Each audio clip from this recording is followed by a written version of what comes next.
I'd like to call to order the Proctor City Council meeting for Monday, June 7th. Could you please stand for the Pledge of Allegiance? Allegiance to the flag of the United States of America and to the republic for which it stands, one nation, under God, indivisible, with liberty and justice for all. Perform roll call. Councilor Benson, Present.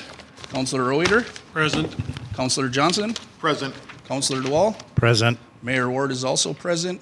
Let the minutes reflect everyone else in attendance today. Looking for a motion to approve the city council meeting minutes from Monday, May 17th, 2021. I'll make a motion to approve the meeting minutes from May 17th, 2021. Councilor Reuter made the motion. Is there a Second. second? Second by Councilor Johnson. Any further discussion? Hearing none. All in favor say aye. Aye. Oppose? Motion passes. Looking for a motion to approve the agenda. I'll make a motion to approve the agenda. Councilor DeWall made a motion. Is there? I'll second it. Councilor Reuter seconds it. Any discussion? I would like to add the Pit Stop Bar and the Powerhouse Bar to the liquor license for 6E. Any further discussion? Which one was, got it. Pit Stop Liquor. Bar, Powerhouse E. Bar for 6E. And Mr. Mayor, I would also like to pull 1A, the grant reward. Counselor- And, Councilor Benson, can we wait till we approve the consent agenda? oh, Thank you. well, I thought that was part of the consent agenda. Thank you. Any further discussion? Gonna leave- Hearing, oh, was there something else? That third liquor license, you're going to leave off? Was there a third one I missed? I'm sorry. I read it Golf somewhere. course? Well, golf course and was it the Raceway. Speedway, that's already on the agenda. Okay. So there should be 4 total on the agenda now. It is. Any further discussion on that?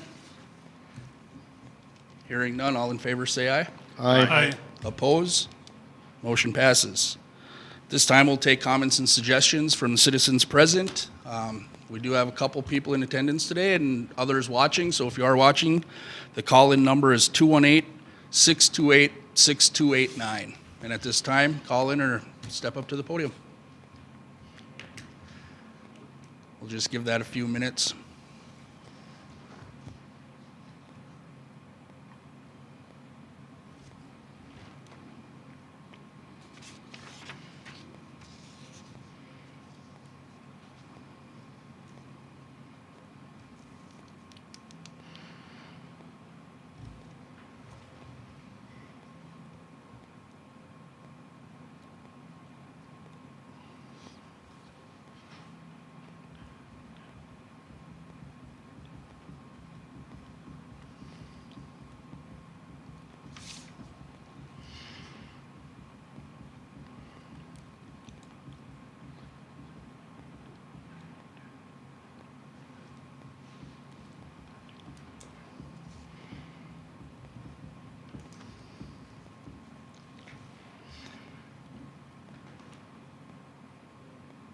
Hearing none, we'll move on.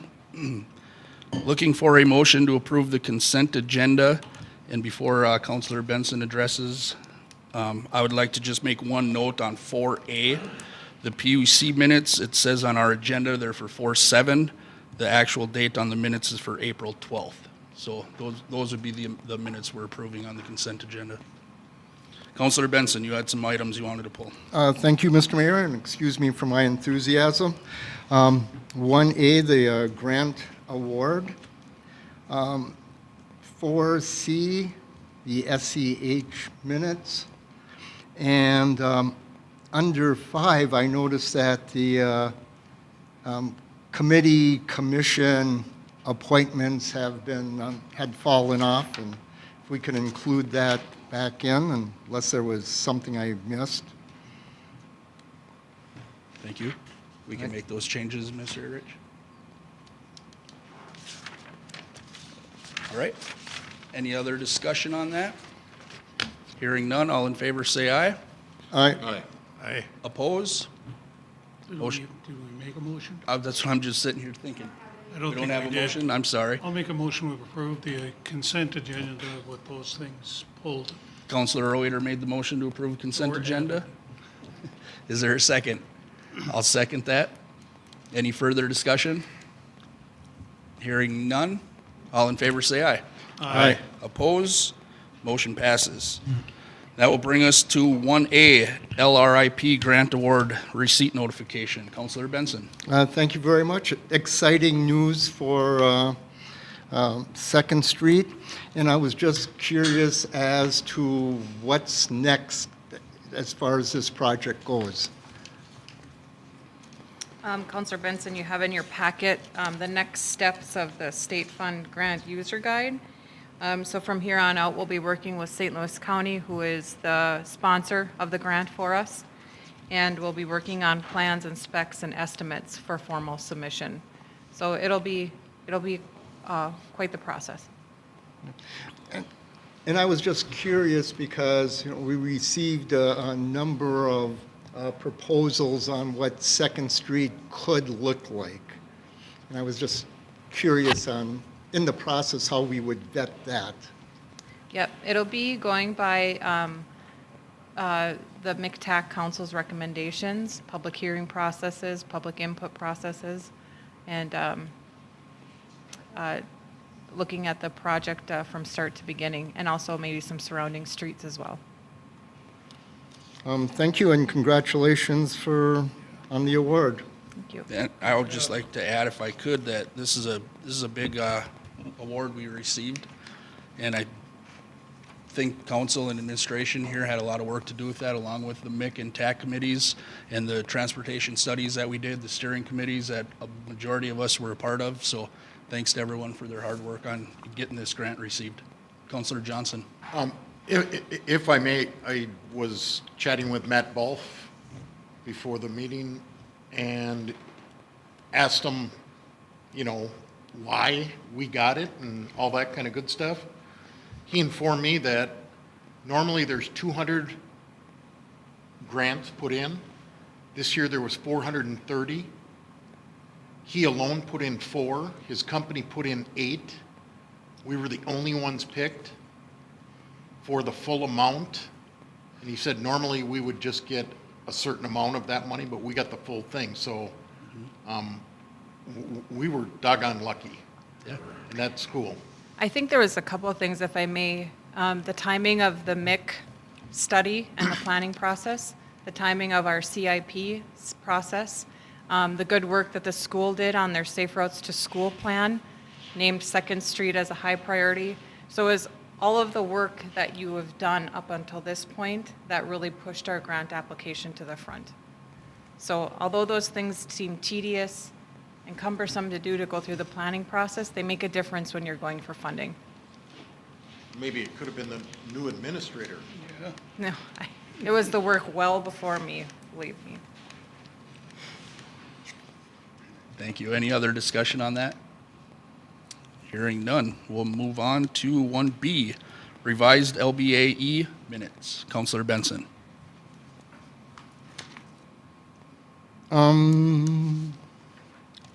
He did not pull those. Oh, yes, Oh, you did not pull those? I did not. Oh, I thought you did. My apologies. Thank you, Administrator Rich. Discussed it, but it was addressed in, In the packet we received? Yes. Okay. You did pull 4C though, correct? that is. SCH minutes from May 26, 2021? That is correct.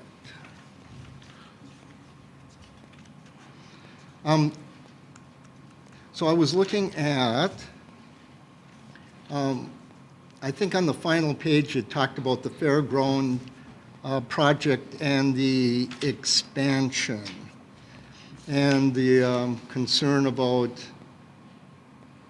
permits.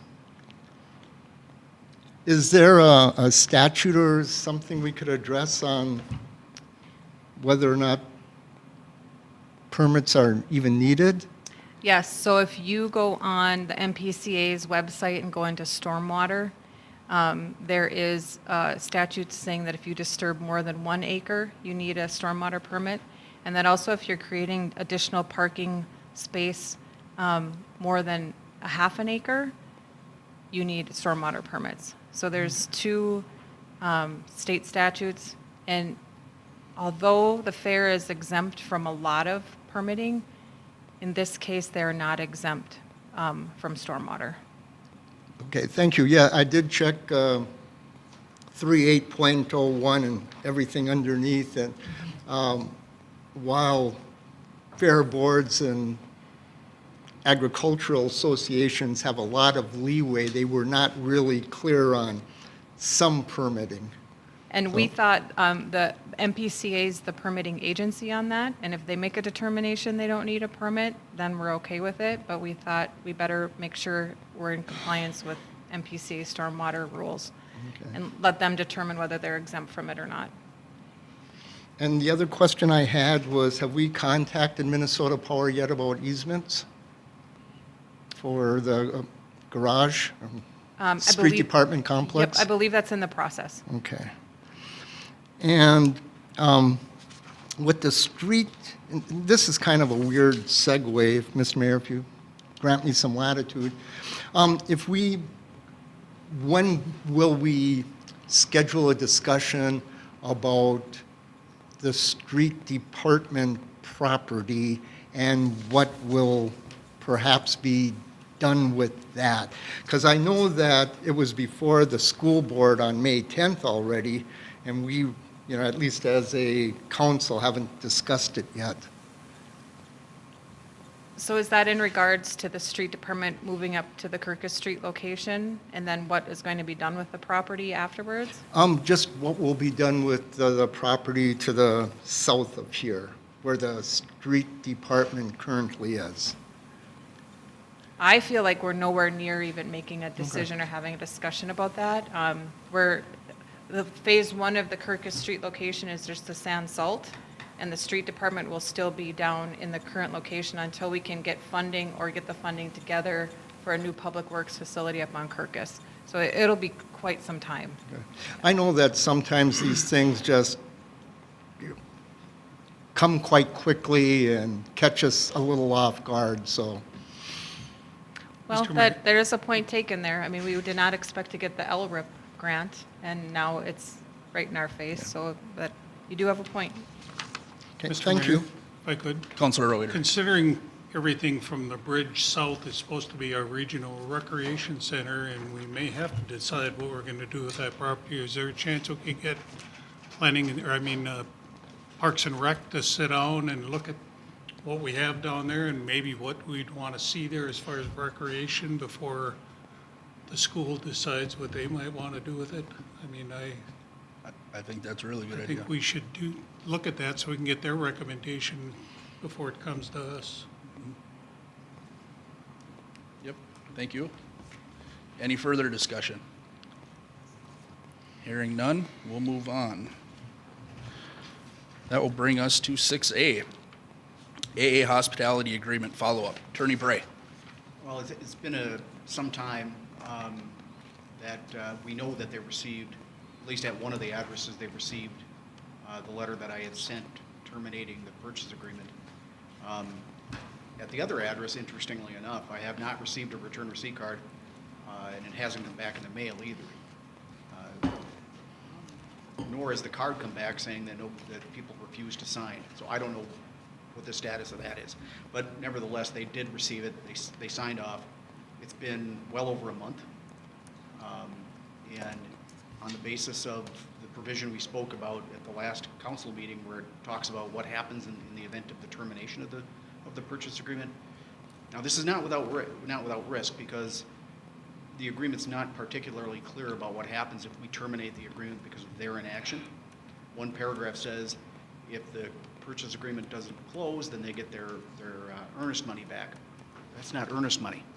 And then the provision that we addressed had a paragraph talking about what we have to do if they terminate the agreement. The next paragraph discussed what we had to do if we terminated the agreement. Did not require us to return any down payment or payments on the purchase agreement. Like I said, it's not without risk. They could come back at us later on and commence suit for the return of the 20,000 that they paid. But since they've sold the hotel, I think the risk is an acceptable risk. Thank you. Does anyone have any questions regarding that? Hearing none. Administrator Rich, are you looking for any action on this tonight?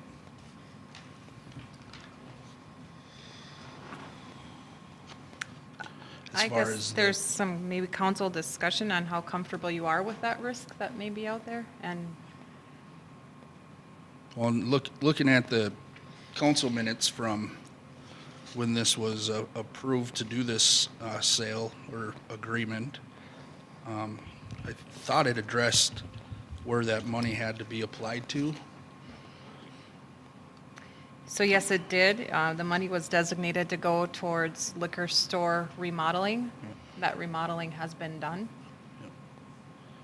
So I guess it would create a good discussion for council on, do we want to accept that money and use it?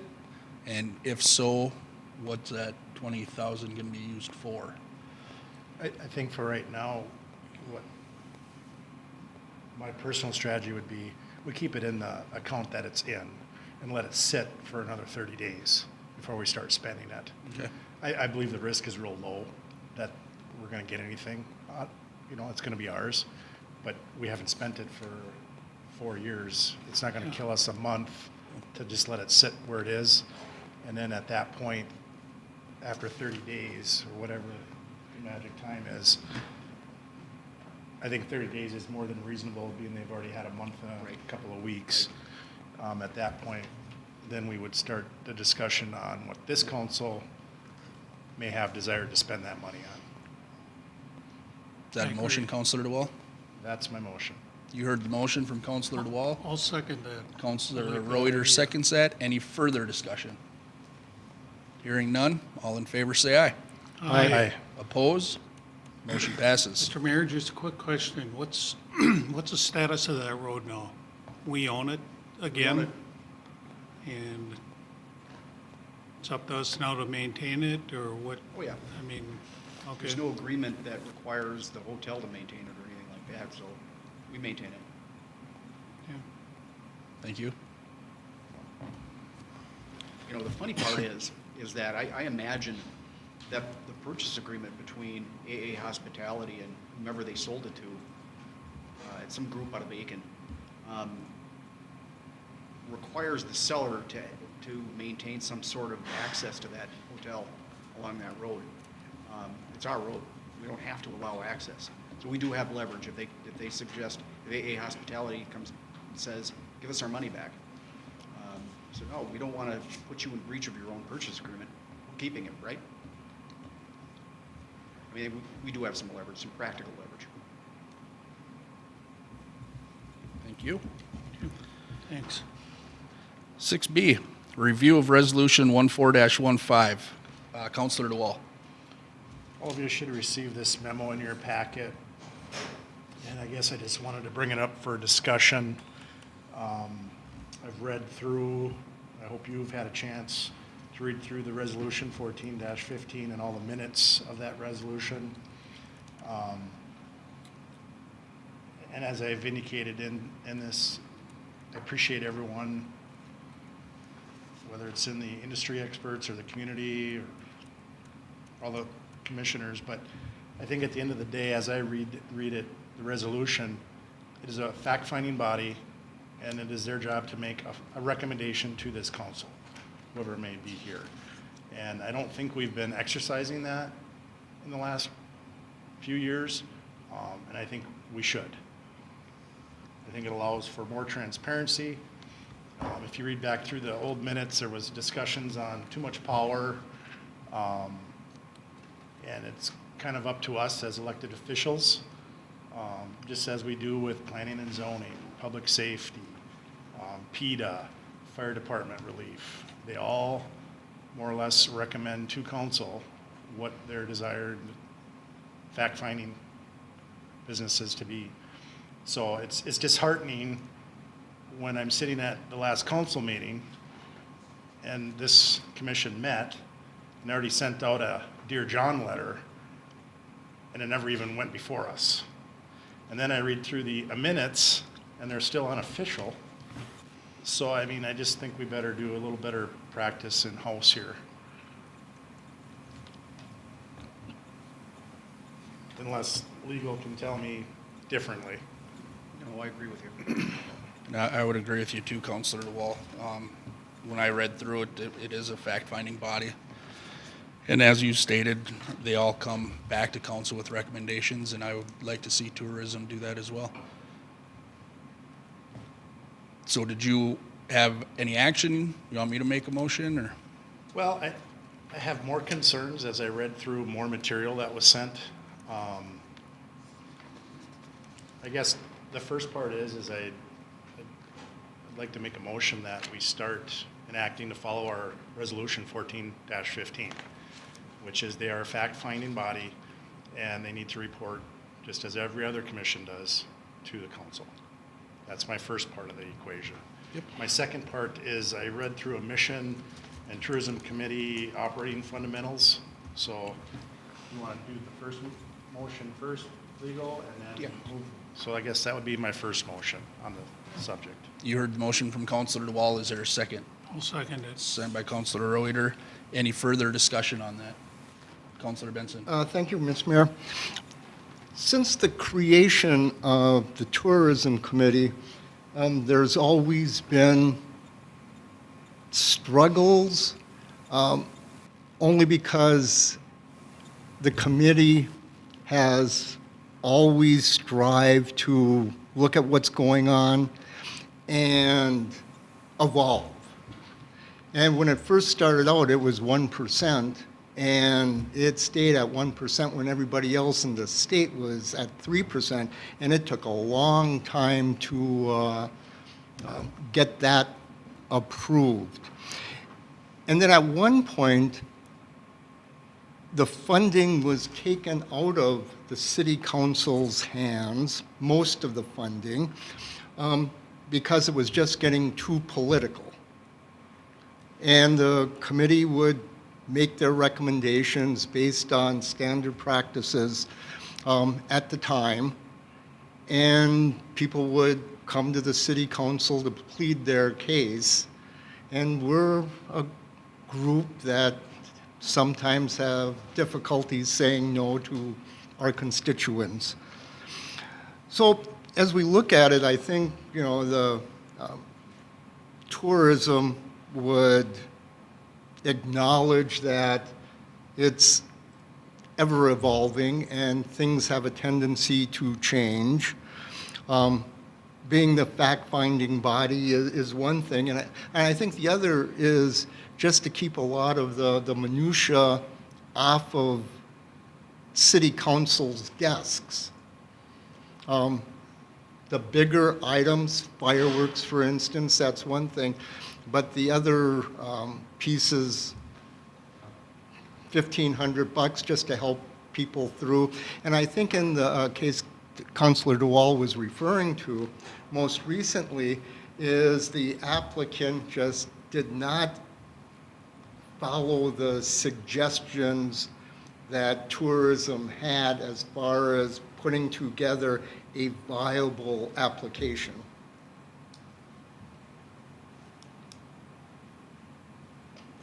No, and I agree with everything you're saying there, Counselor Benson, and Counselor DeWall can correct me if I'm wrong, but I think what he's stating is you guys can still go through that whole process and make the recommendation back to council before things are sent out to parties saying, yes, you got it, or no, you didn't. At least then council's in the loop of what's going on as well. And is that kind of where you're heading, Counselor DeWall? Absolutely, 100%. Thank you. Then we're not caught blindsided out on the street as to, I don't know. You know, then I got to say, well, give me a day. Let me look up the policy and procedure. Then I look up the policy and procedure. Well, it should have went to us before. And then I'd have the facts from the fact-finding body that says, well, here's the reason why you got denied. You didn't have A, B, C, or D done. Did you talk to anyone to try to complete this? Maybe I would recommend that you try to complete this satisfactorily and revisit the tourism. But it gives me some of those information so that when I'm out there, I can answer those questions before it becomes a fuse. Mr. Mayor? Counselor Benson. And I think if you speak with committee members, they would say that no one was turning down the applicant, just requesting the correct information to make the judgment and literally write the check. Especially during the pandemic, I don't think we want to restrict any group or organization. But you know, there are some simple questions about marketing, promotion that weren't adequately answered. So I'd like to think it was the intent that once those questions were asked, you know, I can't speak for the rest of them, but I was hopeful that perhaps the application would be approved. Thank you. Any other discussion on that? Hearing none. Oh, Oh, Counselor Benson. we do have Ms. Hedke in the audience who kind of oversees tourism, and I certainly would like to offer her an opportunity. She doesn't have to if she doesn't want to, but Absolutely. Sally, would you like to add anything?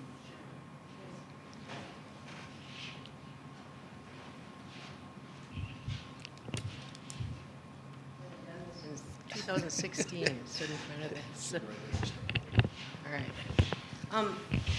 I'm glad, Councilor Duvall, that you clarified that a bit. I wasn't quite sure what the issue was, and it sounds to me as though council didn't approve anything, and then you believe they should have. Is that correct, in that you haven't, the council has been lacking in getting that? Is that what you're, yeah.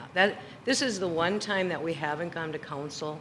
We have always sent approval of all of these to you. We had the meeting the same day. They needed the response, and that's why I wrote the response. But the second reason that it would be certainly a good thing to do, and we believe in including the council, but this was, we go to council for unallocated funds, and we always do. Every single thing we ask for unallocated funds goes to council and is approved or not approved. This was not unallocated funds. This was in our general budget, our regular budget for event funding. It wasn't part of that. So for those two reasons, it didn't come to you that very night. We had that meeting right before your meeting. So, and I did just send the minutes. We could still send a recommendation that you follow it. But are there any other questions about the way we do things, or our due diligence, that kind of thing? Does anyone have any questions? I do, but I'd like to get through the motion, because what I have is Your not second relevant. part? Yeah. Okay. We'll come back to you. Is that all right, Sally? Sure. You want me to go away? Any other discussion? if there's a motion on the floor, if we could be read one more time. You want to repeat your motion, Councilor Dewell? No Tigger.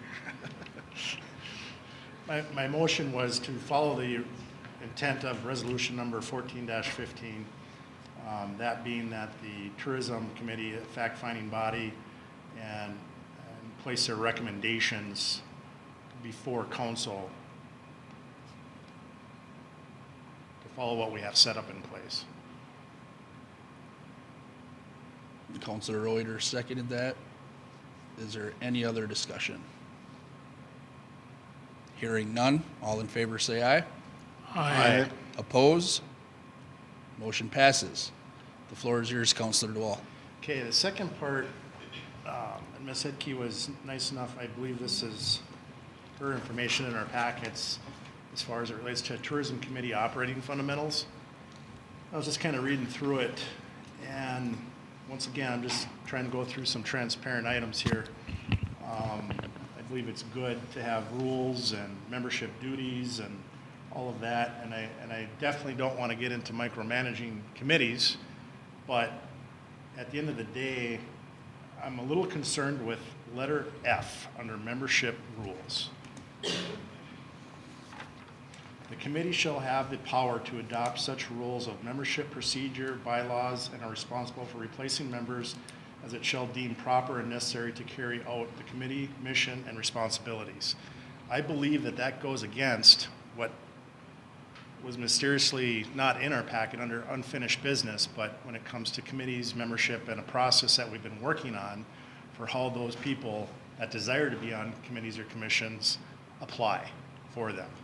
We've done one under PETA since we started talking about this, and I don't want to lose sight of it because I think it's important that it's not that I want to deny anyone the right to serve, because it's hard to find members to serve, but I think we do need a process, and we started discussing it.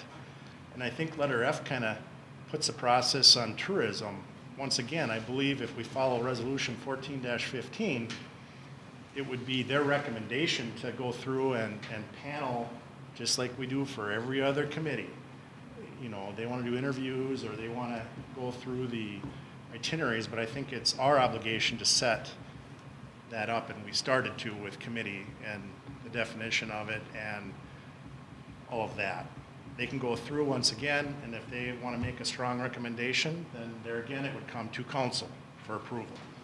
So unless legal tells me different on letter 5, I think that it's kind of borderline. And then my other was, I was reading through and I see that this was updated. Looks like it was approved by the Tourism Committee on the 22nd and then revised on January 27th of 2021. And unless it could have been in our packet, and I may have missed it in our communications, but I don't see anything with council approving this. So I think that it's great that we have this, but I think it should be approved by council. Do you have a motion, Councilor Duell?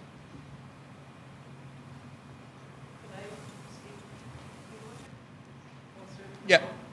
Go ahead, Sally. The operating fundamentals were put in place long before I existed, and what we do when we revise it is just update the members that are on there. These have been in place all along. The intent of looking like all-powerful tourism committee, it isn't that we bypass the council in any way. It's that we have very defined entities and organizations that must have a representation on it. If the general manager of American leaves, the American needs to assign someone. If we don't assign somebody, the hotel will assign somebody for that as a person that's on the committee. It is different because the hotels have always been part of that. Am I correct, Councilor Benson? Matter of fact, the makeup of this committee has been in existence long before. I think in the early 2000s, these operating fundamentals were in place. So the intent isn't to bypass, it's just a smoother action. General managers come and go pretty quickly sometimes, and we have a tourism meeting come up, they assign somebody that takes the place. It's usually the next general manager. So I don't know. The intent is not to bypass the council at all. It's just to have a smooth operation of our committee. So. Thank you. Can I ask a question? If we bring back that 6E under unfinished business, the committee commission application process that we've been discussing, are all the members on tourism a set position, like, Yes. and then one counselor, or how does that work? One counselor and 8 other people, and one staff person, and 8 other people. The chamber is on there. The chamber assigns picks their own person for that. It isn't us. It's the chamber. Best Western picks their own person for it. Food and Beverage picks their own person for it. You know, Okay. these are, much like maybe PETA is, even planning and zoning. These are people who are industry experts in marketing and promotion of Proctor. That is their job because they want their hotels and their businesses filled.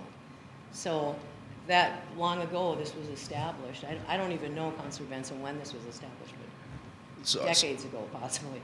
Thank you. So my question then to Administrator Rich or Attorney Bray, in that committee commission packet that we're putting together, if we outline that in the tourism, that, you know, the American Inn's gonna have a person, the Best Western's gonna have a person, the Chamber's gonna have a person, we're gonna have a counselor on there.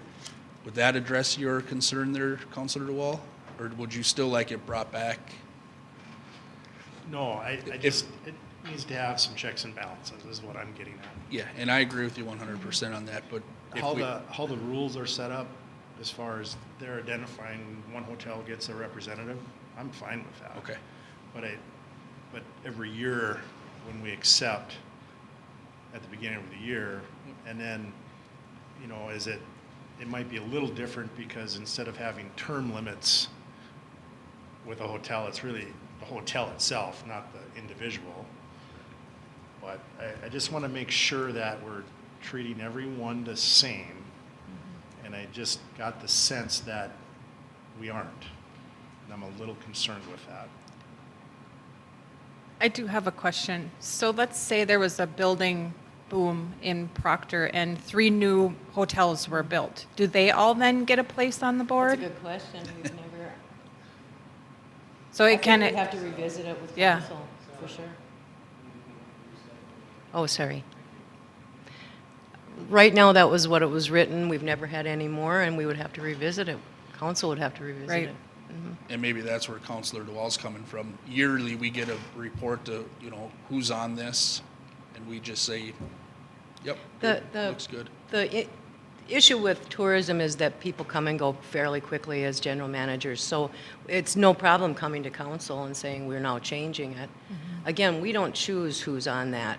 The entity chooses who's on that. So Chamber has changed a couple times. They choose their own. So, But as Administrator Rich pointed out, we may have to choose in the future if we get 3 hotels, more new hotels. Yeah. I mean, are we just saying every hotel gets a bid on the seat? And what if we have 10? yeah, know, we don't want that. So at the end of the well, day, that would be a good problem. That would be a good at the end problem. of the No, day, yeah. council has to kind of set a guideline for that, you know, based off recommendations from the committee. Interesting. Or change our operating fundamentals to do something that satisfies you better. That is a good question. I never, ever thought of it. So, Mr. Mayor, if I might. Counselor Benson. And as you could see under F, a city council representative, which I serve as at the pleasure of the council, but also what we do not have on there is a tourism, or not a tourism, but a travel professional. And even though we do have a travel agency in Proctor, of course, decimated by 9/11 and pandemic, but, you know, that position is not on there. So, you know, it's always evolving, and, you know, it might get to a point where if we do have 6 hotels, maybe the 6 have to select 3 among them.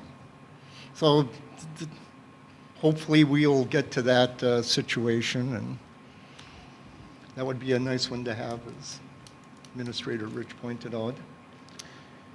Well, and So- then to another point, Spirit Mountain has a place on the board because they're an attraction. We have another development that is coming that is certainly an attraction to Proctor. So do they both get that seat? Does one or the other? you at know? that point, we would, and in the past, we've done this too, food and beverage has changed. We did come to council for the change for that one, because do we want it to be different? Do we want, food and beverage isn't defined, hotel is defined. Spirit Mountain is an attraction, do we go to St. Luke's Sports Center? Though Anthony doesn't want to be on it. But anyway, that's definitely, it's a tourism recommendation to council to say, we need to switch that up. We did change it with food and beverage when we got one, we brought it to council for approval.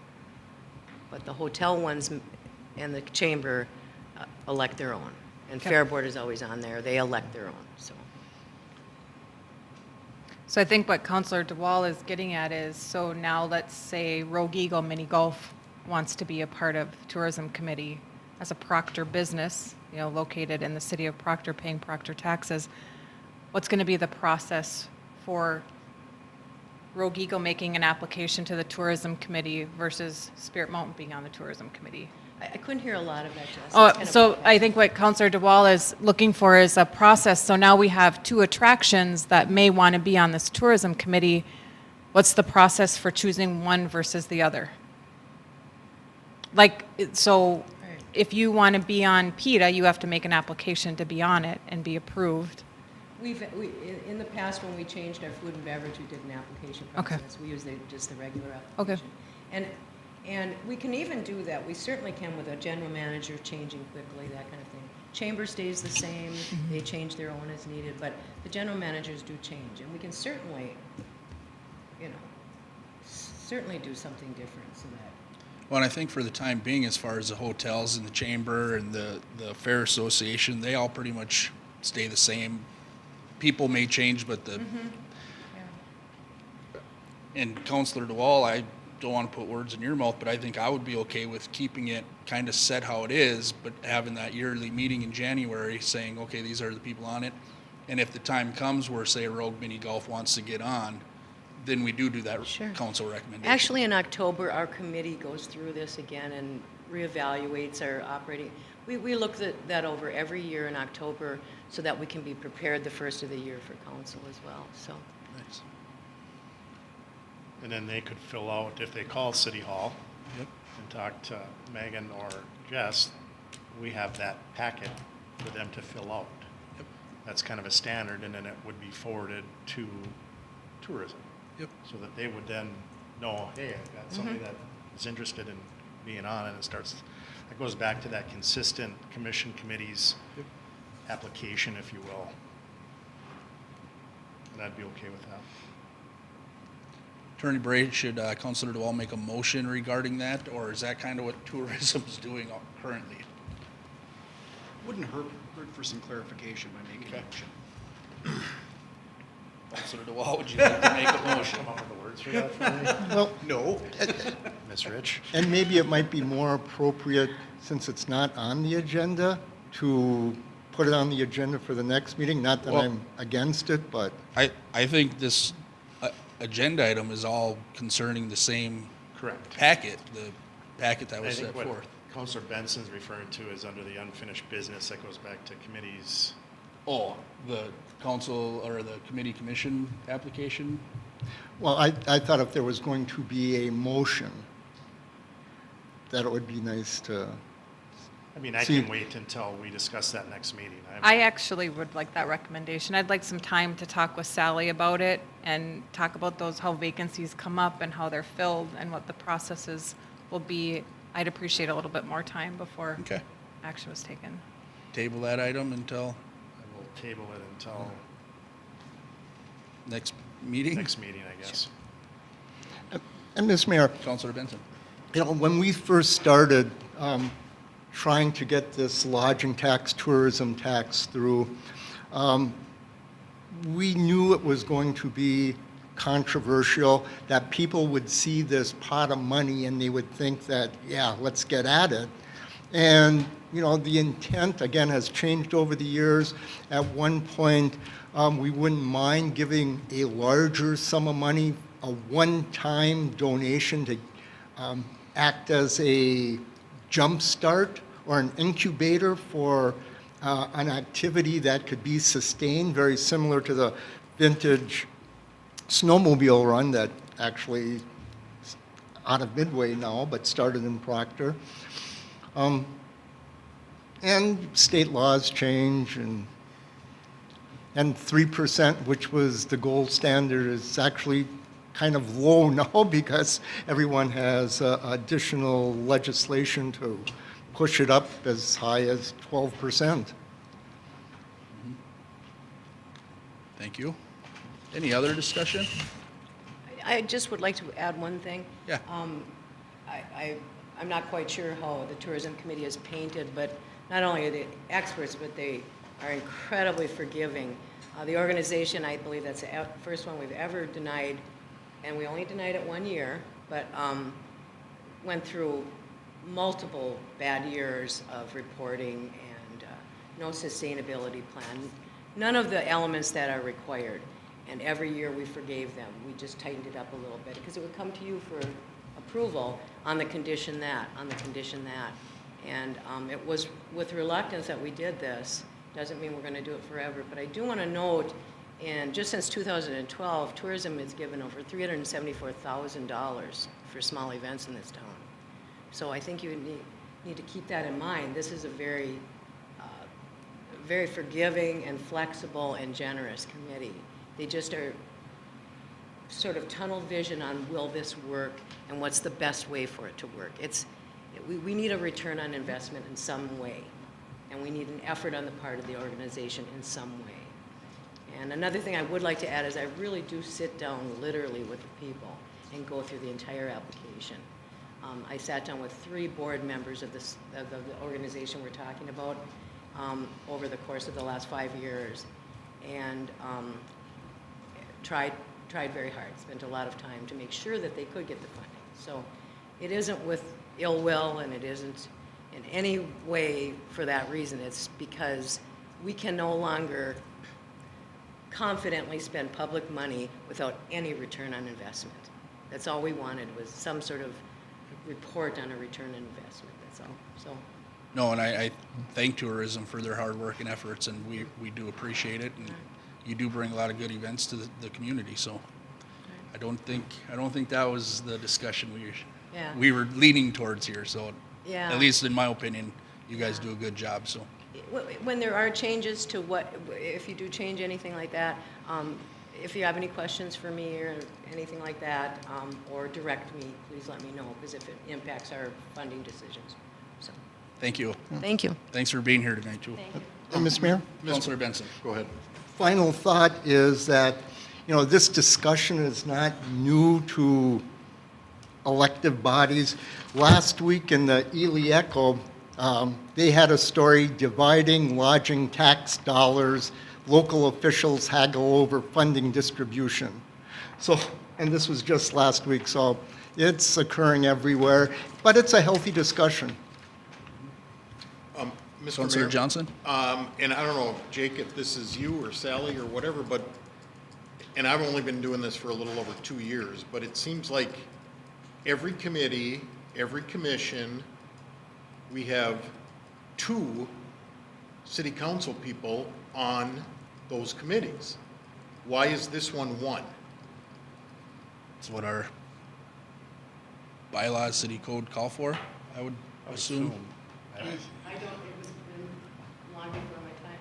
I don't know. Yeah, I think it was only because, first of all, most of we set this up when I was mayor back in the dark ages.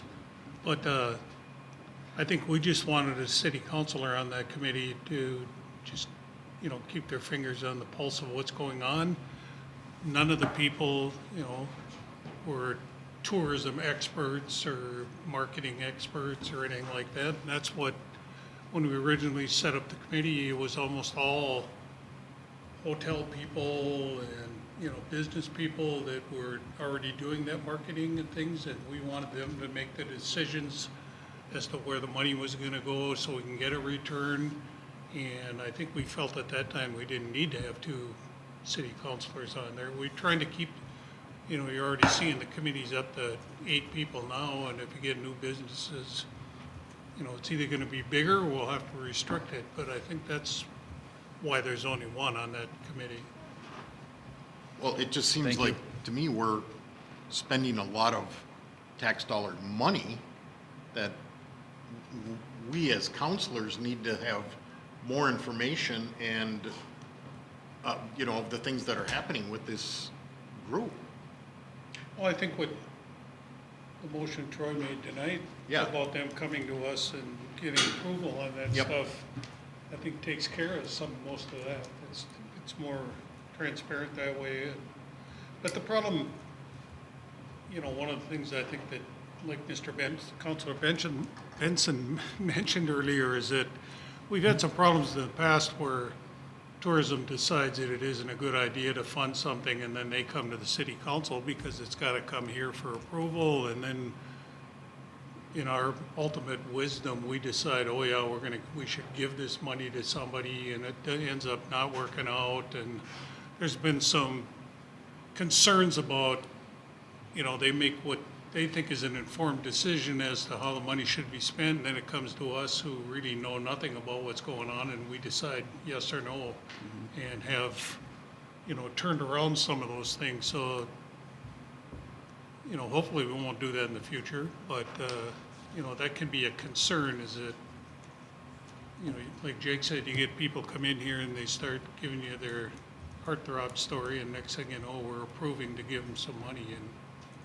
maybe we shouldn't be doing that.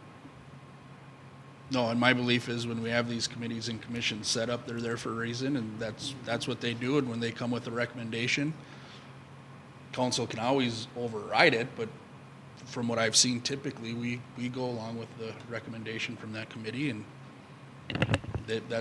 those are the people that know. So, Mr. Mayor? Councilor Benson. And the tourism committee, along with the city council, hasn't been bashful about saying, there's a member on here not working out, we're going to do away with that position.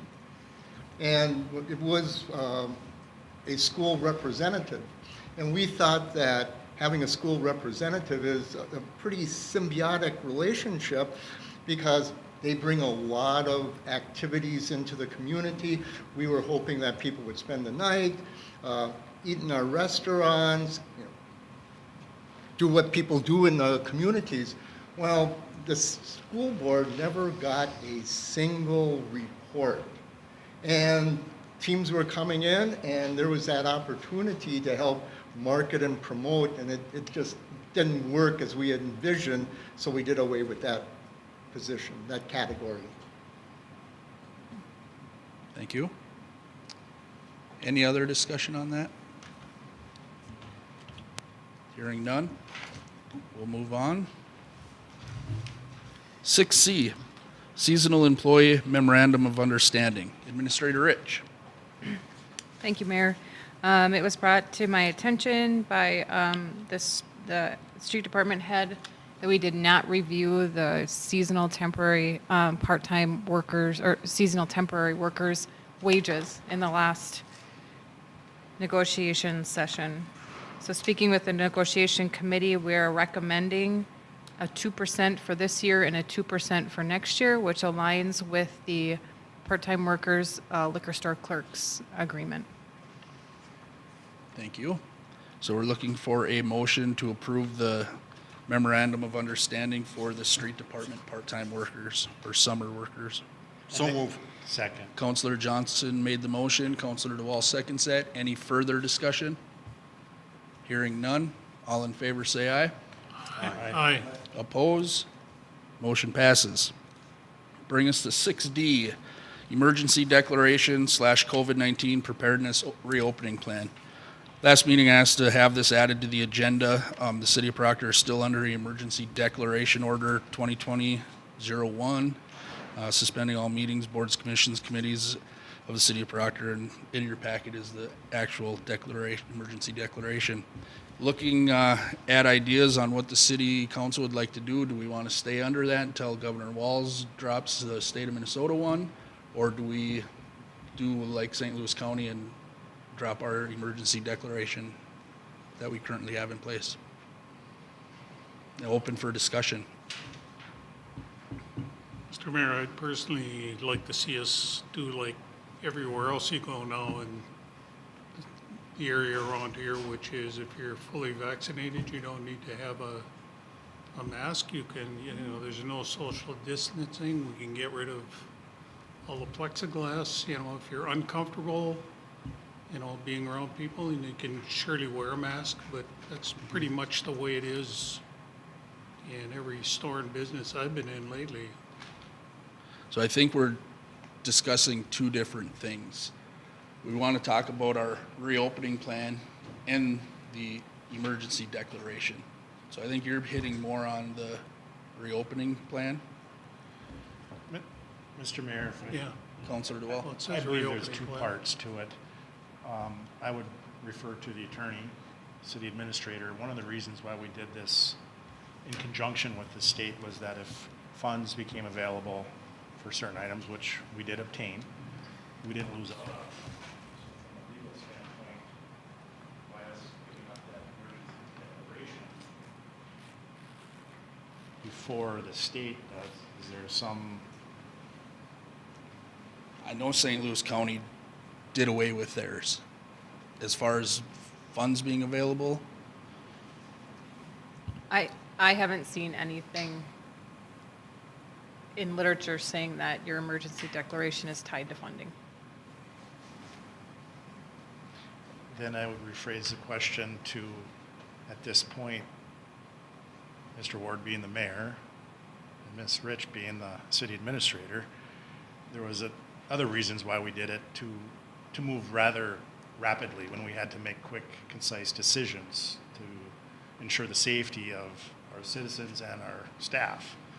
Do you feel that you still need those powers, or are we kind of, as Councilor Reuter was indicating, kind of seeing the light at the end of the tunnel and we could relax? it's kind of twofold. I guess this emergency declaration did allow us to have remote meetings and do have scheduled short-term or short notice meetings if we needed to. With everything reopening, I don't know what it's going to do to the numbers. So it's kind of catch-22 on in my opinion. I mean, if we get rid of the emergency declaration and the numbers start spiking, well, now we can't go remote meetings. We can't go short notice on meetings, so unless Administrator Rich sees that differently, I don't. If the number starts spiking, you could redeclare. Could redeclare. Does it hurt having it up until Governor Walz takes his down? Question I have, Mr. Mayor, is if you keep the emergency declaration, does that force us then to still do all of this, or can we relax like the think we county can- has? I think we can still relax our COVID policies as far as mask wearing or plexiglass or I mean, people if- in attendance. If that's something we could do, if we could still keep that, so in case something changes and we have to react, but yet we can, not require everybody to have masks and kind of go back to the way it used to be, I'd be in favor of that. Attorney Bray, do you know on that? If we take down the emergency declaration, we can still set our COVID rules within City Hall, can we not? As far as taking Yes, safety measures? You can, but it makes it a heck of a lot easier leaving it in place and changing the rules within the emergency declaration. Oh, and vice versa, if we left it in place, Right. we could still change. Yeah, that's what I just said. Okay, perfect. So what I'm hearing is it's almost better for us to leave it in place for a little longer and ramp up the open preparedness plan and start reaching that way a little bit, which we have. Yeah, and another question for Attorney Bray then, if we are gonna leave it in place, this was for the Emergency Declaration Order 2020-01. Do we need to extend it now that it's a new year? Or is it fine the No, way it's it still is? in place. Yeah. So it's fine, Yeah, okay. and you don't have an expiration date on it, so it's still in place. Okay. So I will entertain a motion to keep intact the emergency declaration for the city of Proctor. I'll make that motion. If there's a second. I'll second it for discussion. I don't think we need to even make a motion to extend it because we didn't put a expiration date on it. Yeah, you'd only have to make a motion if you wanted to rescind it. Okay. It remains in place until you rescind it. Okay. I'll rescind my motion then. I'll rescind my second. All right, that'll bring us to the second part of the agenda item, which is the COVID-19. Yeah, Before you go on to the next item. I'm sorry. Are we gonna change anything? I mean, can we take these down? That's- Can we go to no masks? That's That's the the second part. second part of this agenda item. We'll go to the I thought you were COVID-19. going to another one. No. We'll My discuss the, apologies. no, you're all right, Counselor. We'll go to the COVID-19 preparedness reopening plan now for discussion. And Counselor Reuter, I know you had some ideas if you'd like to touch on those again, on what you'd like to see. Well, I'd like to see us go to the guidelines that St. Louis County has now, or the businesses in the community. It's, you know, if you're fully vaccinated, you don't need to have a mask, you don't need to social distance. If you're uncomfortable or haven't been vaccinated, then you can wear a mask. I just think it's time we did away with the plexiglass. I'm getting tired of looking at you through all these. It's tough to plexiglass. hear. But that's just my feeling. And I I like would, the idea of kind of going back to like, we're getting over this, you know, unless something changes. and I would agree with you as far as council chambers, I would be okay, taking the plexiglass down and we're not wearing masks now, but we've got plexiglass up to, maybe slowly move the tables back together. Let's not jump everything into one, but I would be okay with taking the plexiglass down. As far as City Hall, in the offices, I guess I would defer that question to Administrator Rich, or, oh, Sally left, but how the employees feel about masks or any safety measures that are in place. What I'm feeling and hearing at City Hall is if people are in their own spaces, in their personal cubicle or in their office, they're taking off their masks. There's some that are not completely comfortable being in a public space in the office with their mask on, so without their mask, so they're wearing their mask in that situation. Would it be all right with the employees if we relaxed our mask wearing in there and left it up to the personal, the individual? I think so. You th- My question is requiring those who are not vaccinated to wear a mask. That troubles me because you would have to ask that information. Yeah, no, I'm not saying we'd Okay. ask anybody. I'm just saying that you go to Walmart, any of these places now, it says, there's just a sign that says if you've been vaccinated, you don't need to wear a mask. If you feel uncomfortable, you know, or haven't been vaccinated and feel uncomfortable, then you're supposed to you can wear a mask, but they don't ask anybody. And then I'm just questioning, like, I've been asked by the people on the food shelf again, you know, if they and the customers can get rid of the masks, you know, and when they're having the food shelves on Wednesday, nobody really goes down by the city offices or anything. We stay up in this area, and they just like to relax that, but that's up to the city council. I think what the we only wanna problem do. with that was the public restrooms. 'Cause that is the main restrooms for the city staff. So they're walking right through, for lack of a better word, line of fire to use the restrooms. And the police department did offer use of their restrooms on Food Shelf Day for employees. Oh, And we did do that last year, Yeah. but we had to have, everyone needs to be fingerprinted in order. Has that changed? At one point, everyone was fingerprinted. As long as someone's in our office and we can see them, they can come into the office as long as we're in there. Somebody from the police department staff can have, you know, someone who hasn't been fingerprinted basically escorted to the bathroom or be there, inside there. If there isn't anybody in there and they have direct access, like a key access, then they have to be fingerprinted. That make sense? Yes. Okay. This is another point. The city staff has been, even prior to COVID, they were using our bathrooms during that time period anyway. So that's been like a long time that's been going on.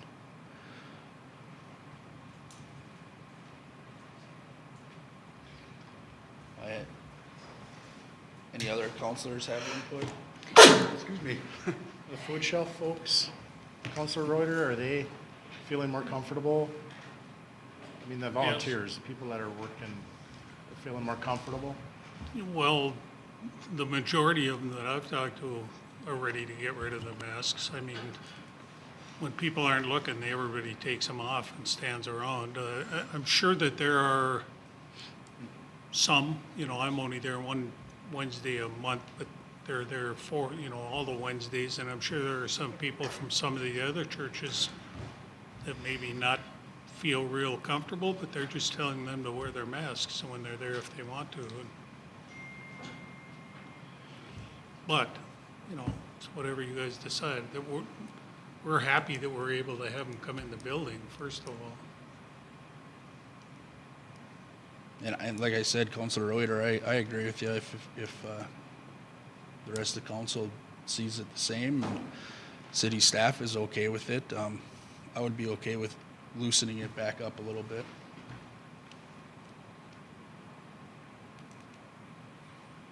Did we hear that the city staff are okay with that?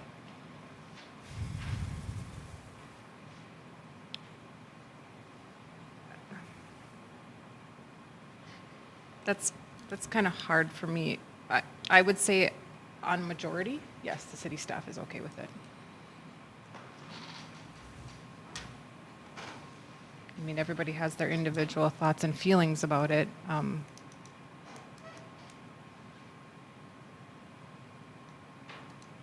No, It's a matter of keeping a rule for 1 or 2 or 3 versus the general. Are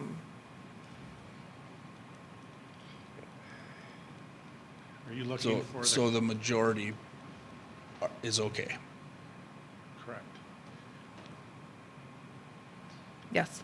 Okay.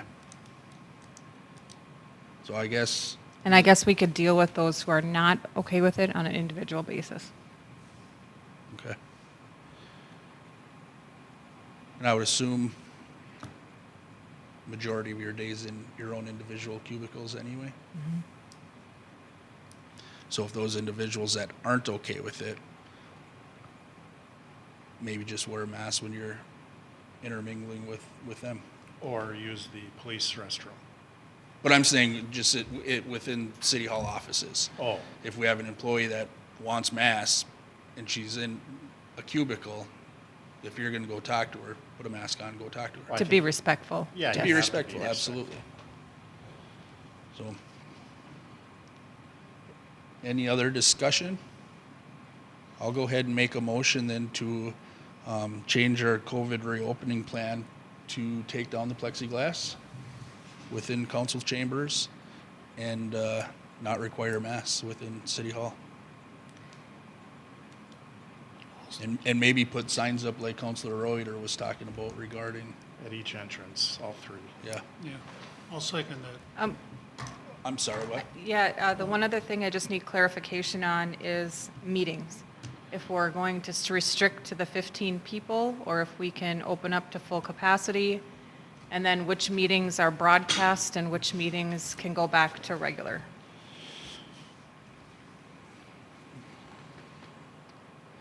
Attorney Bray, what meetings are required to be, Well, I think we have them all as a matter of practice. I don't know which ones are required to be open. well, they would all be open Right, if we change right. it, but ones need to be broadcast live. Broadcasting. That I don't know. I think it's just council, isn't it? Before COVID, it was just council. Yeah. And then Public Puck utilities. has asked it to continue, they like Yeah. that. Yeah. Planning and zoning, don't know if that needs to be broadcast. It's not generally a meeting that gets a lot of people at it anyways. And then also PETA. So It here's doesn't- a tongue twister question. We open it up, but we still maintain 38 capacity, and there's 40 people that want to come in. If we You know what, don't not- broadcast, are we not in alignment? Because I feel like you have to be wide open, not broadcast. Otherwise, you're not giving somebody the freedom to Express an opinion. express an opinion. Mr. Mayor? Councilor Benson. Interestingly enough, this was a topic and a recommendation from the Cable TV Committee. We get funding through MediaCom's cable and stuff that they sell. And at the time, and we'd have to go back and double check the minutes, it was a recommendation that City Council, Public Utility Planning and Zoning, PETA be cable cast or broadcast or however we're doing it now, especially over track 7 on the television over cable. So yeah, that was a recommendation a number of years ago. Cable TV has not been meeting because of the pandemic. I don't think they've met more than once in the past year and a half. Just trying to get the studio set up. So we may want to, and I think the city council accepted that recommendation, but we probably should clarify that.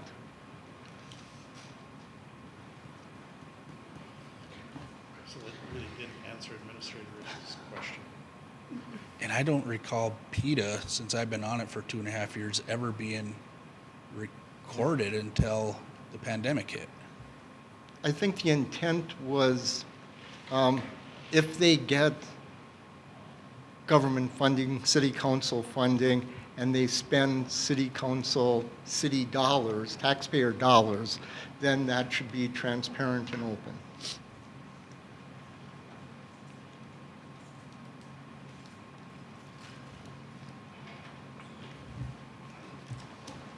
Well, what's council's pleasure on that then, as far as capacity in meetings and broadcasting of meetings? I would say we can drop the 15.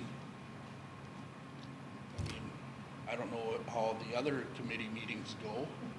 If there's a big line outside the door for people to get in, but I've seen how council meetings have been, and 15 is a high number already, so.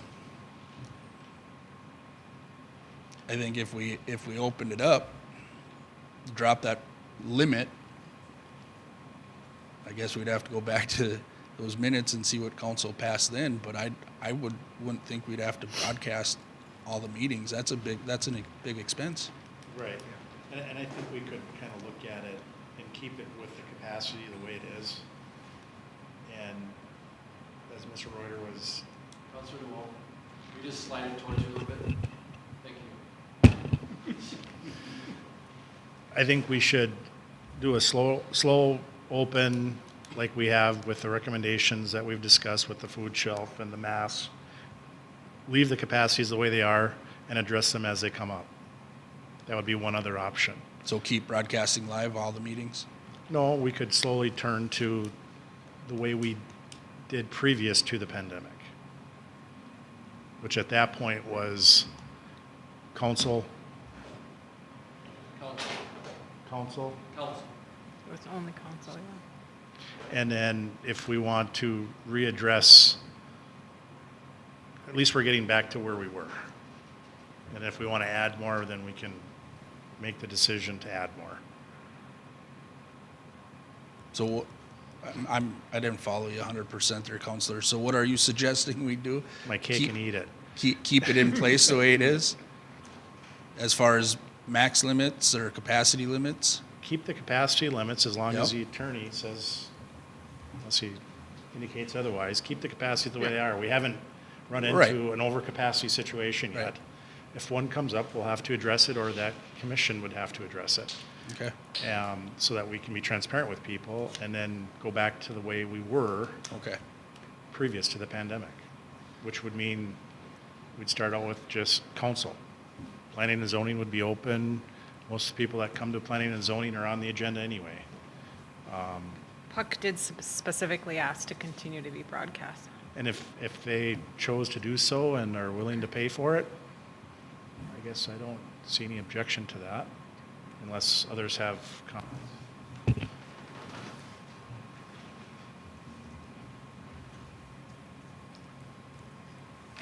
So I was in the middle of making a motion. And my motion was Plexiglass? to take down the plexiglass, the mask wearing, to eliminate mask wearing within City Hall, to keep our 15 capacity limit in place for meetings, and to go back to how we used to broadcast. Was that everything? Megan? And the plexiglass would be in here. Yes. Yes. We're gonna, we're gonna leave the one up front Yes, yep, and the liquor store. yes. Yeah. Well, I guess that, okay, so that's my motion. I'm looking for a second. And I seconded it already. Counselor Reuter seconded it. Any further discussion? Mr. Mayor? Counselor Benson. And as far as broadcasting meetings, year and a half ago, I'd like to see a list on what was being cable cast or broadcast, whether it was over the internet or YouTube or on TV with our cable provider. Otherwise, I don't know what we're really talking about. I think Ted commented in the back there that the only meeting we did broadcast live was council, correct? Yes? So that would be the only meeting prior to the pandemic that we broadcast. Go ahead, Ted. Mr. Mayor, I'll just say that prior to the pandemic, when I started 4 years ago now, whatever it's been, all I was ever here to do was city council. I've never, until March 17th of last year, there was no other meeting that Track 7, whether on cable or the YouTube channel, has ever broadcast in my time here until March 17th of last year. So, Thank you. yep. Does that answer your question, Counselor? It does bring up yet another question. And that is, if we do have a committee structure, and the committee did recommend that you have a council, commission, committee, board, authority that spends money, they should be broadcast or cable cast. And that was their recommendation. Should we at least give them an opportunity to weigh in, or just say, you know, this is the pandemic and we're going to Well, I think for get back to normal as quick as possible? and I agree with you. If there is a recommendation out there, it hasn't been happening for what, 4.5 years, you said, Ted? So I don't know when the recommendation was made, but for at least the last 4.5 years, it hasn't been happening. So maybe Cable TV Commission needs to meet, bring back another recommendation and move forward with that. Because I don't know when that recommendation happened, when it was presented, but maybe bring back another one. And, You could still go along with the motion that's on the floor. Isn't it true, though, that the only other committee or commission that spends money is PUC? Planning and Zoning, PETA, all those recommendations of any spending any money would come before council. So ultimately, council is the body that's spending money. Just looking for clarification when you do decide that as a cable TV commission, what is meaning spending money? Is it meaning making recommendations? Is it meaning just costing the city money in general to meet, as far as paying committee members? Would be some clarification questions I would have. If you,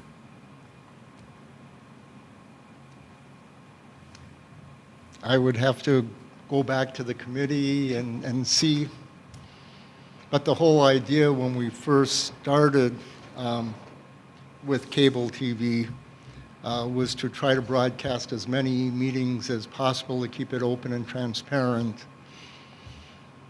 And we, you know, and again, maybe this is just another policy that needs to be revised and looked at and perhaps changed.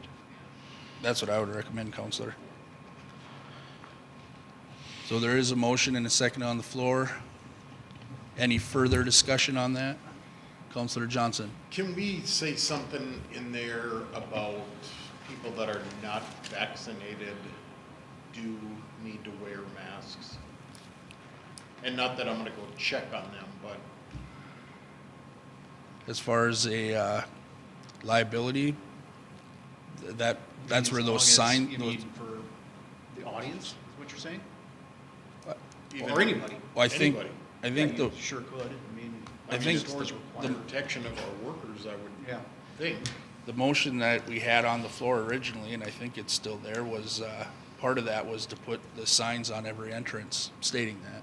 Okay. Oh, Yeah. stating that? Yes. Okay, sorry.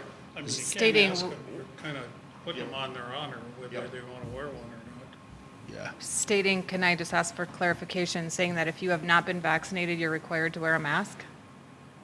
Because that's not what the state is saying. Well, what are the signs saying out? Because I see them all over the retail Yeah, I have too, areas. But I didn't take a picture of them. They're saying, they say things like, would you kindly be respectful and wear your mask? Or this business asks that you wear a mask. It doesn't say you're required to, or you could be kicked out because you don't. I think And it's not tying it to the vaccination. It's just saying, would you please in this The business? signs I've seen on several businesses say that masks are required unless you're fully vaccinated. Yep, that's what Super One has. Yeah. That's what Menards Mount said. Royal does too. It's unenforceable.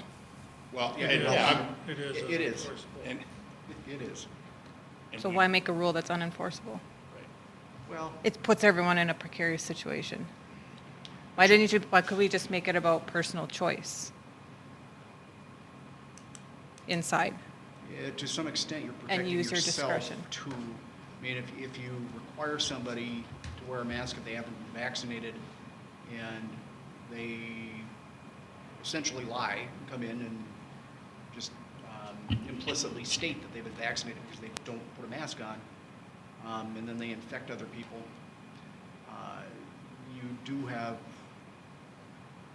lesser liability. Hey, we tried to do what we can. We understand that it's hard to enforce, but yet we placed them on their honor, and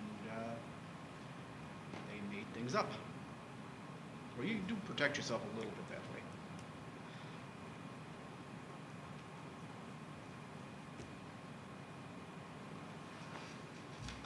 Councilor Johnson, did that answer your question? Administrator Ridge, did that answer your No, question? it does not. To be honest with you, it doesn't. I think what the signs, and this is council, but you guys were asking that the signs say, like what Super One says, that if you've been fully vaccinated, you don't have to wear a mask. If you have not, you should wear a mask. Is that correct? Am I hearing that correct? Yeah? Okay. Any further discussion? Hearing none, all in favor say aye. Aye. Oppose? Motion passes. 6E, liquor license. So in your, before the meeting, there was a memo on your desk. The Liquor Control Committee met this afternoon, and the following recommendations were made to the Proctor City Council meeting. We'll take these one at a time. So the first one is to approve the 2021 liquor license for Lakehead Racing Association contingent upon the acquisition upon a current workman's compensation policy and all real estate taxes from 2018-2020 to be paid in full prior to December 31st, 2021. Is there a motion to approve that? I'll make that motion. Councilor Johnson made the second it. motion, Councilor Roeder seconds it. Any further discussion? Hearing none, all in favor say aye. Aye. Oppose? Motion passes. Second one is to approve the liquor license for the remainder of the 2021 year to the Pit Stop Bar contingent upon all utility and loan balances reflecting a current balance prior to June 30th of 2021. Is there a motion to approve? I'll make that motion. Is there a second? Second. Sent by Councilor DeWall. Any further discussion? Councilor Benson. Just a clarification on why June 30th and not December 31st. This one is, he paid for 6 months. That's why. Thank you. Any further discussion? Hearing none, all in favor say aye. Aye. Oppose? Motion passes. Third one is to approve the 2021 liquor license for the Proctor Golf Course. I'll make that motion. Councilor Roeder made the motion. Is there a second? Second. Sent by Councilor Johnson. Any further discussion? Hearing none, all in favor say aye. Aye. Aye. Oppose? Motion passes. Fourth one is to approve the liquor license for the remainder of the 2021 year for the Powerhouse Bar. I'll make that motion. Is there a second? Second. Signed by Counselor Johnson. Any further discussion? Hearing none. All in favor say aye. Aye. Oppose? Motion passes. That will bring us to 6F, Police Civil Service Hiring Recommendation. So in your packet was a memo from the Proctor Police Civil Service Commission. It's a recommendation that Mr. John Gruna be offered the entry-level position, and he has already passed his medical and psych exams and background check. And the second one, he's gone. The Police Commission also recommends placing an intern unpaid position with the Police Department for the summer, and that gentleman's name is Quentin Homestead. So is there a motion to accept the recommendations from the Police Civil Service Commission? I'll make the motion for discussion. Counselor DeWall made a motion. Is there a second? Second. I'll Go ahead. second it. Seconded by Counselor Roeder. Any discussion? And Chief Gaddis is here to answer questions. So, The first part, I have nothing. The second part, wondering if they sign a liability waiver or doing their ride-along. I can't hear you. Do they sign a liability waiver before doing the ride-along? So if something were to happen, we're not liable?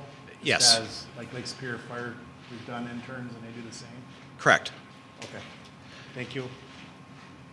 any further discussion? Chief Gaddis, this will put you at how many? 6. 6 now? Yep. And then 7 with the unpaid? Well, this is a help. Yeah, I get it, but yeah, I get it. Yeah, so we're still 1 short. Yeah, 1 officer short still. Okay, and we're still looking for that, correct? Correct, we're still in the process. Thank you. Any other discussion? Hearing none, all in favor say aye. Aye. Oppose? Motion passes. Thanks, Chief. Chief, when will they start? Quentin will be in tomorrow morning, and Mr. Gruna is put his 2 weeks' notice in last Thursday, so we're hoping the 18th or 19th of this month, Thank you. if not earlier. Thank you. Bring us to 6G, Resolution 20-21, accepting a donation to the city. In your council packet is resolution number 20-21. Quick Trip Inc. has made a donation in the amount of $1,000 to the Proctor Fire Department through their Quick Trip Cares program. Just looking at a motion to accept the resolution. So moved. Councilor Benson made the motion. Is there a second? Second. Seconded by Councilor Roeder. Any further discussion? Hearing none. All in favor say aye. Aye. Oppose? Motion passes. 6H, Resolution 21-21, Performance Measurement Program. Councilor Benson. Thank you, Mr. Mayor, Council. There's a memo in your agenda, starting on page 73. The Performance Measurement Program is something that Proctor used to do up until 5 years ago. And you could see some of the questions that are asked, and Administrator Rich was nice enough to include some additional information. It just gives the citizens one more opportunity to at least speak out and address things that we do, to operate a city. It's probably a little bit different than we first started because now there's Survey Monkeys and analytics that weren't available when we first started, and things have changed over the past 5 years. And, they start with 10 questions. You could add more if you wish. City of Hermantown is currently doing their performance survey. I think it ends in another 10 days or so. And you could see what Woodbury did and how they proceeded. And there is a resolution also attached.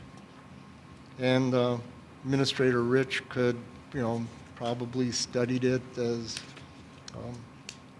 looked at it, because it would be some staff time.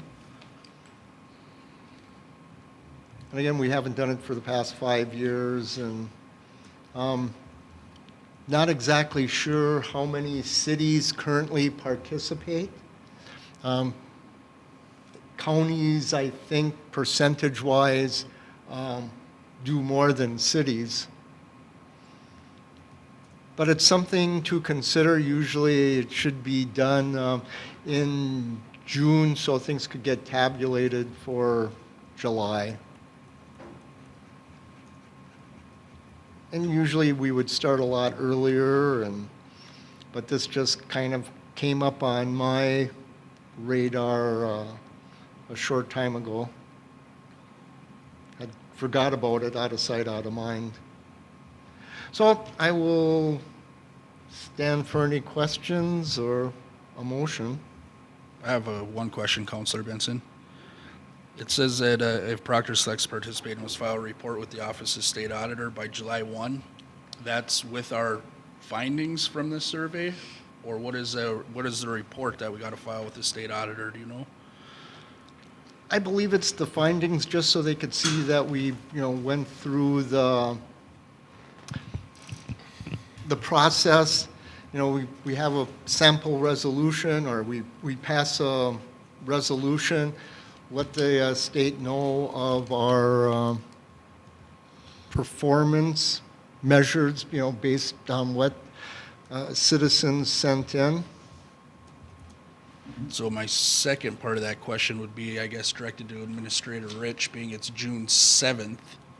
Would we have enough time to compile a survey, get it out, get it back, and file a report by July 1? I would say no. That not enough time? As far as mailings, I mean, that's going to take a while in itself. You'd have to, on this timeline, you'd probably have to completely rely on electronic means. And sometimes, as you know, participation with electronic versus a direct mailing can look very different. Definitely not a direct mailing. Not enough time to do that. Maybe electronically. Don't know how accurate the survey would be, how much participation we'd have in it without promoting it heavily. Thank you. Not impossible, difficult. Yeah. Mr. Mayor, Councilor Reuter. my recommendation would be if we're gonna do this, that we don't do it this year. We look at it over the next year and determine, which questions, first of all, we'd like to find out about, and then set up a plan for how we're going to collect the data. We could plan on mailings, and, we could get everything so that maybe we send it out in early May or something, so we have everything. But I think that trying to get it done in a month's time is Next to would be impossible. difficult without putting in a lot of time.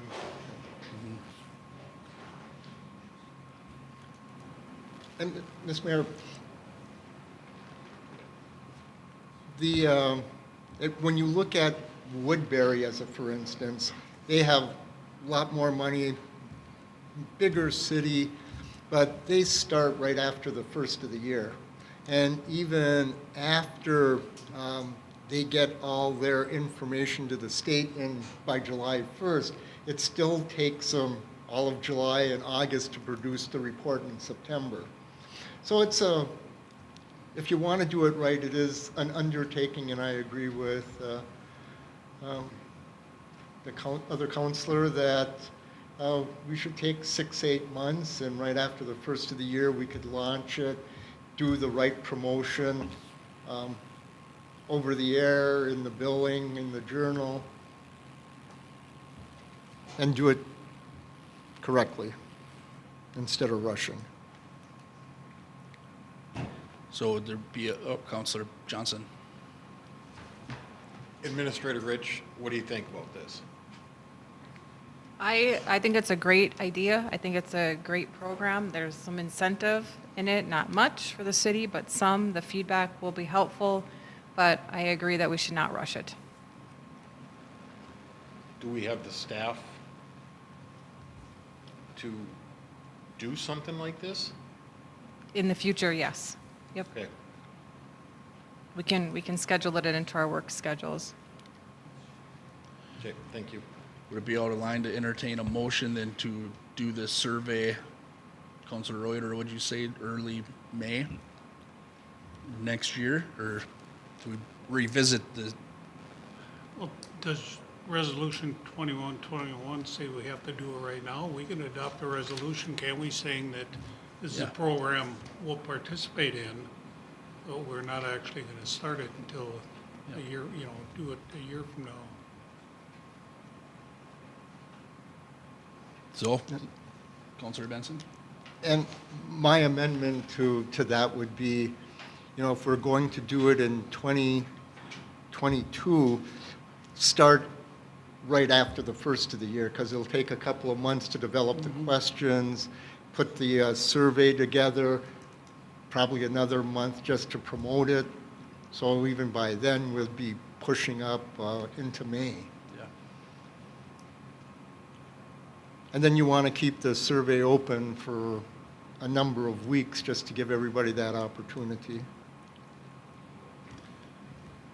So we would entertain a motion to participate in this performance measurement program survey next year for the 2022 year. I'd make that motion. Councilor Reuter made the motion. Is there a second? I'll second that. Any further discussion? Is it done electronically? Is it mailed? Is it All both? of the above. I would say once it's compiled, it comes back to city council for discussion on how we're going to distribute. Right? Yeah, and I think it would be both paper, because not everybody has the electronic means to conduct the survey. And do you hit all residents in Proctor or a certain percentage? Shoot. I'm just throwing out things think, that One of the first questions is, how long have you lived in Proctor?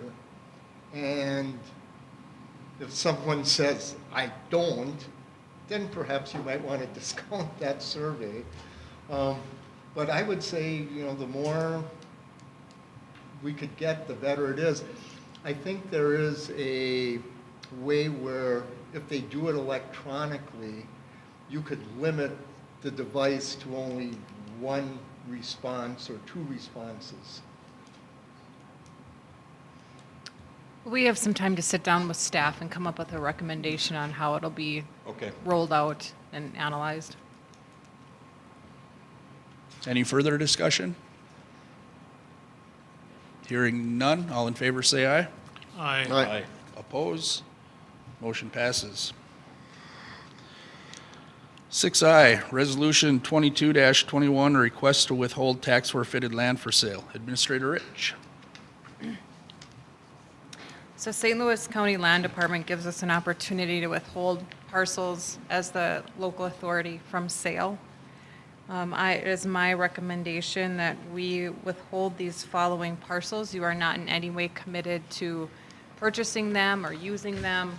It's simply a 6-month hold until we can determine a possible better use for them. And in my opinion, it's giving us time to work with One Roof Community Housing in finding hopefully a couple of suitable building lots for single-family housing. You heard the recommendation. Is there a motion to approve resolution number 22-21? I'll make that motion. Is there a second? I'll second for discussion. Councilor DeWall seconds it. Any further discussion? I noticed on some of these parcels, there were lots or areas that the city paid to raise, and I'm assuming that they have, what's the best word to use, Attorney Bray, a lien that the city placed for the cost of raising such building. And I know in the past, when the county, at least on the one I participated in last year, when the county called, he said, we need to get reimbursed that assessment. And I guess I'm okay with that to buy some time, but I don't want to lose sight of the city spent some money to clean up property in some cases, and I want to make sure that our taxpayers get that back. You know, Yep, noted, and no promises have been made whether those assessments would remain or go away. If they're tax forfeited, they typically fall off, but you can reimpose them. Yes. Reimpose assessments. Thank you. Any other discussion? Counselor Benson? And I like the idea of withholding the properties. I could see us going after multiple partners to create housing. So as long as it's just not everything to this one community housing group, I would be supportive. Thank you. Any further discussion? Hearing none, all in favor say aye. Aye. I Oppose? Motion passes. 6J, Resolution 23-1, non-objection to lawful gambling permit. In your packet is a non-objection to issuance of state of Minnesota charitable gambling license for a raffle to be conducted on August 28th, 2021 at the Powerhouse Bar by the Chamber of Commerce. Looking for a motion to approve. I'll make that motion. Councilor Reuter made the motion. Is there a second? Second. Second by Councilor Johnson. Any further discussion? Hearing none. All in favor say aye. Aye. Oppose? Motion passes.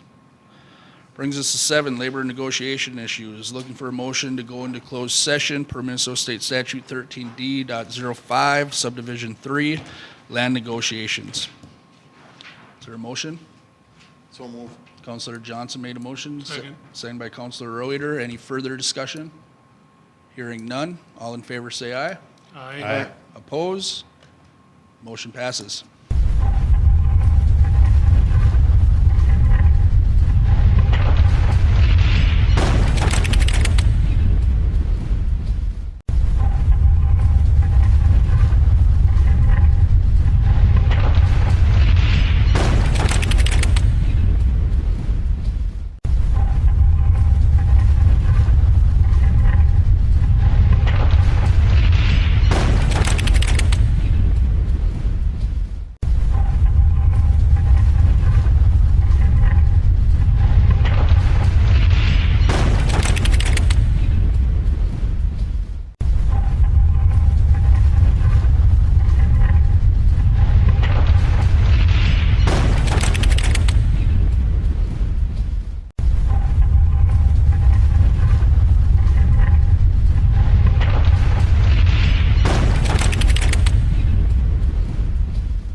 resume the regular city council meeting.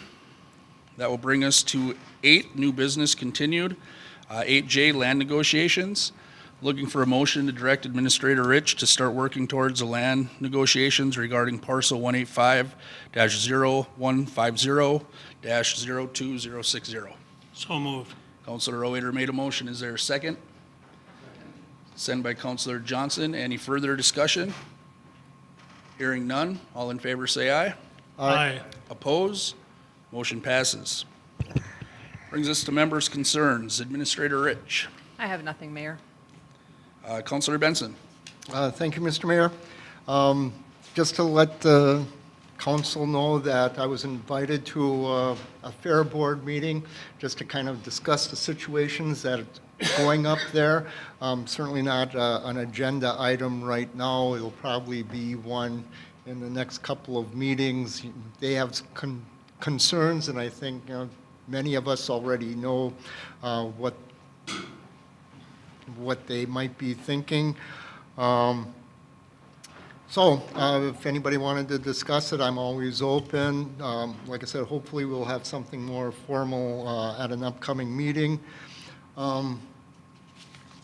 The other thing is, and I'm glad the chief is here, I noticed that Floodwood has extended their police chief deadline to June 30th. And I was just wondering, I noticed that there's at least 2 other cities in the state looking for a chief, and there's 42 employment options open by the post board, so. I'm going to go visit there tomorrow, and hopefully I'll have an answer for you. Thank you very much. Yep. And I just wanted to acknowledge that Brian Johnson, who was kind enough to donate our lectern, passed away, and so I just, if you want to know where the lectern came from, it's from a former Proctor teacher, and he tried to always do lecterns that resembled, whether it's churches or educational classrooms. So again, he passed away, and service will be held, I think, either this week or next week. That concludes it. Thank you, Councilor. I'm sorry to hear about Mr. Johnson. Councilor DeWall. 2 things, or actually 1 thing. Audit for 2021, 2020. I'm assuming that'll be coming up, because I think something has to be filed by July. Yeah, as far as I know, everything's still on time. They're working on the final document. Okay. That's all. Thank you. Councilor Johnson. Just one thing, and Jake, I'm not sure if it was you, the Memorial Day function that was here was awesome. It was the Boy Scouts, the people that spoke, the color guard. It was cool. Thank you. Community band, yeah. Yeah, community band. And it really is, I have the easy part, but it's really the community participating and joining in, and it wouldn't be what it is without everybody contributing their own little special thing. My wife's favorite is the donuts, so that's Mr. Roweeder there. I did not The get a other donut. Mr. Rowe. I wanted a donut. Was that everything? So thank you very much, Councilor Johnson. Was that everything, Councilor Johnson? Yep. Thank you. Councilor Reuter. Just one quick question. At our last meeting, you gave us a list of the nuisance properties that you guys found. I assume, did we notify the property owners and tell them they have some time to clean it up, or we're going to fine them, or what did we do with that list? Go ahead, Chief.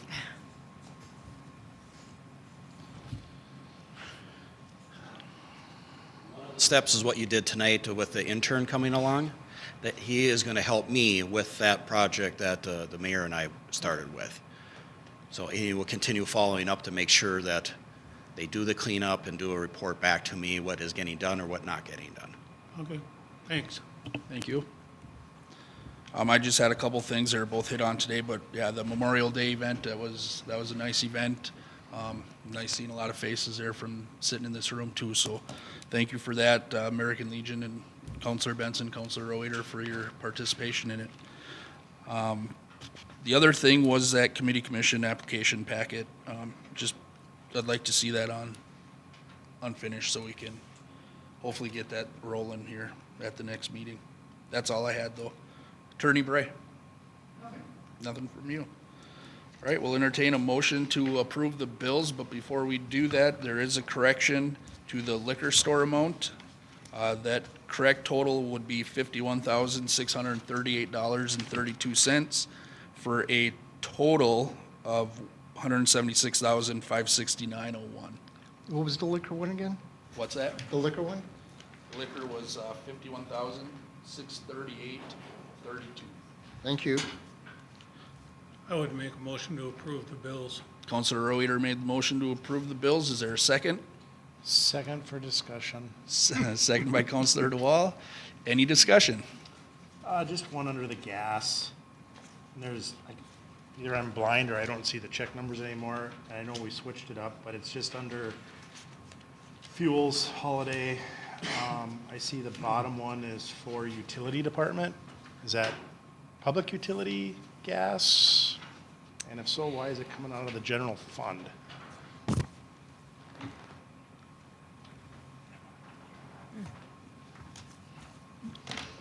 Or is that an internal, we pay it and then they pay us back type thing? I will ask Finance Director Brunfeld.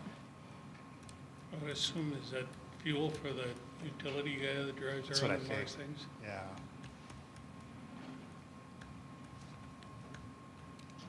Thank you. Any other discussion? Hearing none. All in favor say aye. Aye. Oppose? Motion passes. Looking for a motion to adjourn. Make a motion to adjourn. Counselor DeWall made a motion to adjourn. Is there a second? I'll second that. Any further discussion? Hearing none. All in favor say aye. Aye. Oppose? Motion passes. Thank you.